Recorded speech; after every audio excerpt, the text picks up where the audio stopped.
Welcome second view commerce students to exam tips and tricks channel. Let's understand first chapter accounting for partnership. Basic concepts. Nature of partnership. Partnership is defined as per section 4 of Indian Partnership Act 1932 as the relation between the persons who agree to share the profits of the business carried on by all or any of them acting for all. Features of partnership: two or more persons. In order to form partnership, there should be at least two persons coming together for a common goal. In other words, the minimum number of partners in a firm can be two. The central government has prescribed the maximum number of partners in a firm to be 50. Second feature, agreement.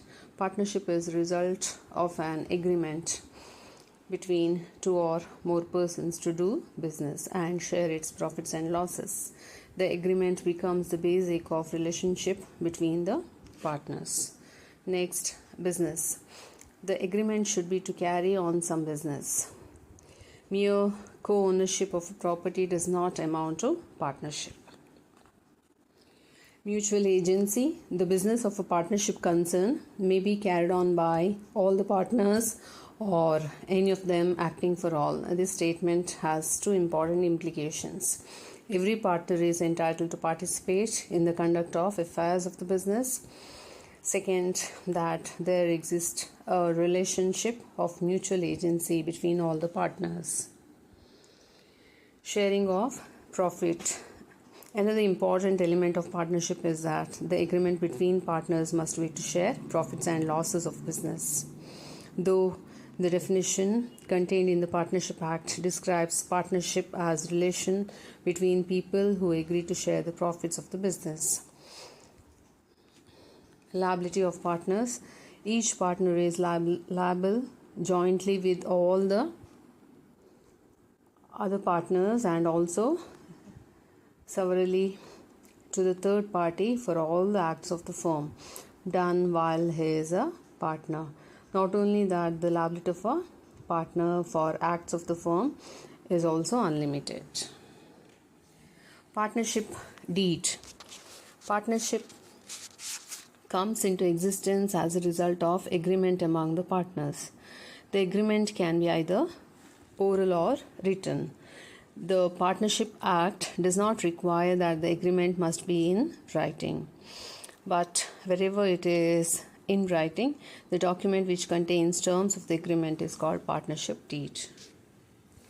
Contents of partnership deed: names and address of the firm and its main business, names and address of all partners, amount of capital to be contributed by each partner, the accounting period of the firm, the date of commencement of partnership, rules regarding operation of bank accounts, profit and loss sharing ratio, rate of interest on capital loan drawings, mode of auditor's appointment, salaries, commission if payable to any partner, the rights, duties and liabilities of each partner.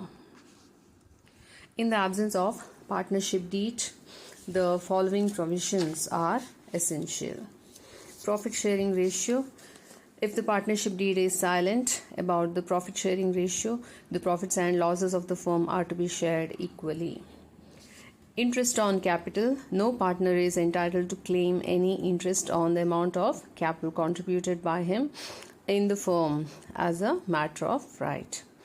Interest on drawings.